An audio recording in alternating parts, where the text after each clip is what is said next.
Na začiatku boli 4 bratia. Sluch, Hmat, Čuch a Chuť. Každý z nich mal svoj dar. Sluch poznal hlasy vtákov, šepot rieky a ticho, ktoré je medzi slovami. Hmat vnímal teplo ohňa, chlad vody a jemnosť dotyku. Čuch poznal vôňu dažďa, vôňu domova, vôňu spomienok. Chuť zasa ochutnával život, sladkosť radosti, horkosť sklamania, soľ slz i korenie smiechu. Spolu žili v rovnováhe. Svet bol pre nich jednoduchý a plný zmyslu, 4 bratia sa doplňali. Každý videl iba kúsok pravdy, ale keď sa spojili, cítili celok. Nemali potrebu porovnávať ani súdiť. Nepýtali sa, čo je krajšie alebo horšie. Stačilo im byť. Byť prítomný, zakorenený v okamihu. A v tej prítomnosti našli pokoj a šťastie. A potom prišiel 5. brat. Zrak.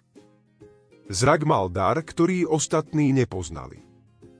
Dokázal opisovať farby neba, tvary stromov, krásu i nedokonalosť vecí. Bratia boli fascinovaní. Zrazu sa im otvoril nový svet, svet obrazu, svet tvaru, svet vzhľadu. No s darom zraku prišla aj pochybnosť. Zrak ukazoval, čo je pekné a čo nie, čo sa javí dokonalé a čo chybné. Ostatní bratia začali váhať. Prečo sa dotýkať kvetu, ak nevyzerá krásne?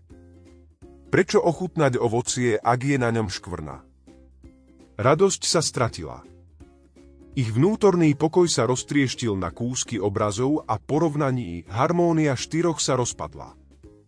Sluch prestal počúvať. Hmat stratil zvedavosť. Čuch zabudol na vône a chuť už nechcel riskovať objav. Zrak to všetko sledoval, nechápal, prečo sa bratia vzdialili od radosti. Netušil, že jeho pohľad na svet ich začal zväzovať. V hlbokom tichu si bratia spomenuli na časy, keď boli šťastní. Pochopili, že sa nechali oklamať obrazom. Obraz totiž nikdy nehovorí celú pravdu. Krása nie je len v tom, čo vidíš očami. Krása je v tom, čo cítiš, čo počuješ, čo prežívaš.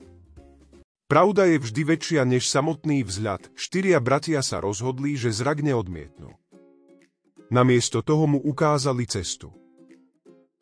Sluch ho zaviedol k rieke, kde počul hudbu vody. Hmat mu podal ruku, aby pocítil teplo blízkosti. Čuch mu priniesol vôňu kvetu, ktorý možno nevyzeral dokonale, ale jeho vôňa bola nebeská.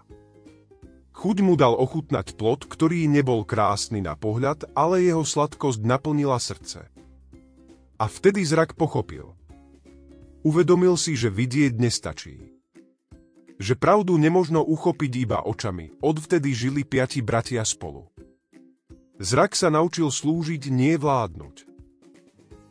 Ukazoval krásu farieb, ale zároveň počúval, cítil, ovoniaval a ochutnával. Svet sa stal celistvým.